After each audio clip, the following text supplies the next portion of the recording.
Good evening, everybody. Sean Gardner here with your Middle Tennessee forecast. We have a lot of good stuff to talk about in this video, so make sure you stick around till the end. First things first, let's talk about the current conditions and what's happening now. Not much. We have high pressure, so that means high and dry. Fairly calm throughout most of the United States, except for some snow moving through Wisconsin, the UP, and Michigan. But other than that, fairly calm. Let's talk about Thursday really quick before we get into what I really want to talk about. And not much has changed from the last time I talked about it. This is mainly going to be a rain event for us in Tennessee. Sadly, we may be able to squeeze out a few snowflakes on the backside, but I really doubt that it'll amount to anything.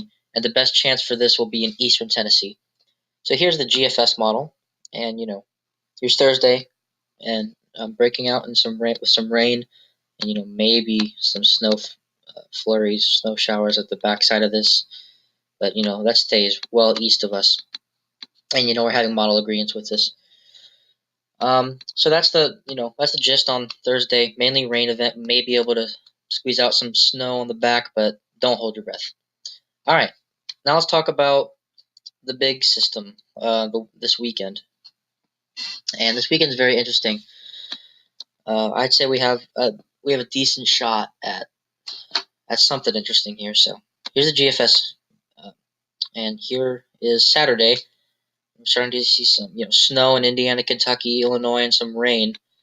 And that starts out as rain, but that transitions to snow along and north of I-40, and actually some pretty heavy snow. The good thing about this system is you have plenty of moisture with it, because you have a low here. Here, I'll draw this on here actually to help you see. We have a low here, and this is general, and a low up here, and lows spin this way. So we have plenty of moisture from the Gulf. The only problem with that is you're fighting temperatures. Alright, so let me erase that here.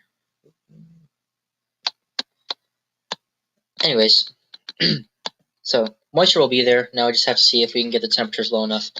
But here's GFS, snow along the north of I-40, and that gives us some pretty heavy snow for a little bit. It mainly stays along the Kentucky border, and then that moves out of the way. So let's see what the snow totals for this show. And here's the GFS snow amount, and here we are on Monday. So let's zoom in here, and it actually gives us a nice snow. It's not, there we go, anywhere from 2 to 4 inches along the border here, a nice little sweet spot right here, and giving us snow. And we're still far out, so don't say, oh well, I live here, so I'm gonna get the most snow. The idea is there, so that's what we're really looking for. And the Canadian showing very similar things. Come on, all right, there we go. And also very similar for Thursday, rain with maybe a little snow in the back. But here is the weekend with rain and snow moving in, and the Canadian actually gives us a bigger swath of snow and a broader accumulation. But this is still far out, so we'll have plenty of fine tuning to do, and this could very well change. But here's the snowfall for the Canadian model, and it shows a nice 1, 2, 3 inches of snow. All right, so now that we've talked about the snow accumulations, I also wanted to bring up the ensemble. And what an ensemble is, this is the GFS ensemble. And weather models can't predict what the atmosphere is going to do perfectly, so it changes little things, and it gives you 20 different outcomes. And a lot of times you can look at these and say, okay, well, how many of these show us getting snow? And that's what we're going to do right now. We're going to mark on all of the ones that gives us a good snow. So this one does. This one gives us a little bit. This one gives us some decent snow, pretty good snow actually. This one gives us a lot of snow, especially in Kentucky, just north of us. Good snow.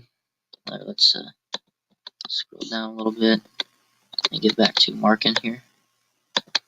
Good snow and decent snow. So 1, 2, 3, 4, 5. So only 6 out of 20 show big snows for us. Now there are some other ones that show lighter snow, light snow. a couple inches here, light snow, light snow, light snow. So the idea is there that, pretty much every single one of these has us getting light snow, but there are a couple that gives us the chance of, a bigger snow. And as we get closer to this, we'll start to have some agreement on this. All right, so now I wanted to talk about why, why is all this happening? It was getting warm and it was nice, and everyone's like, "Oh wow, we're gonna have an early spring. This is gonna be great."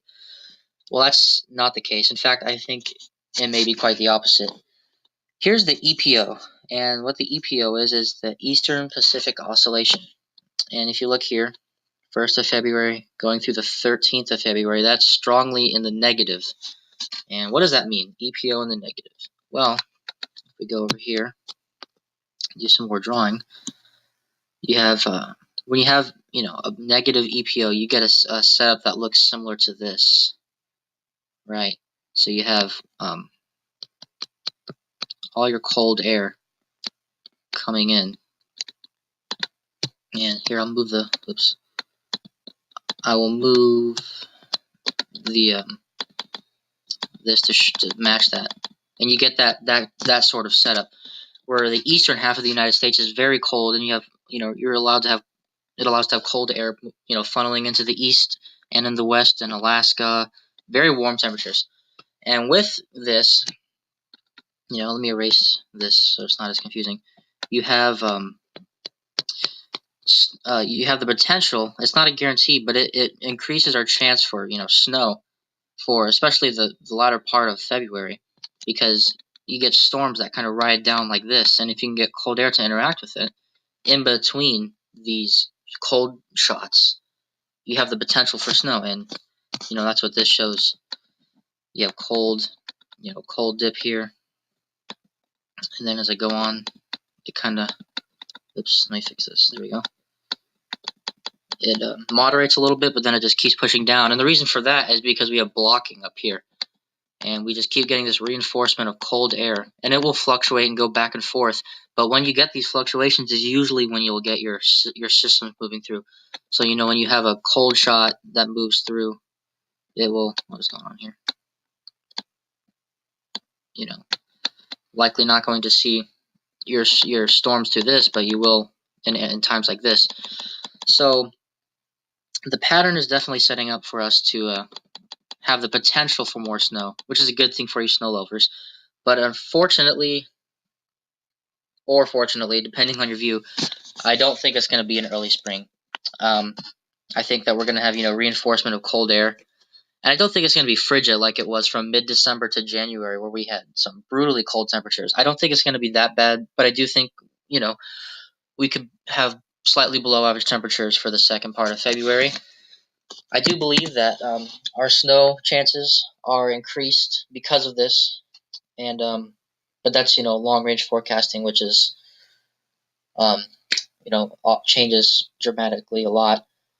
But the thing that we're most confident about right now is this weekend. It does look like we have a good shot at some snow this weekend. So if anything changes for Thursday, I'll come out with another video, but I don't think I'll have to do that. And I will come out with the videos close as we get closer to the weekend, and hopefully be able to give you a pretty good forecast on snow totals. All right, I wanted to thank everyone for watching, and I hope you enjoyed my video. And please like and subscribe, and thank you.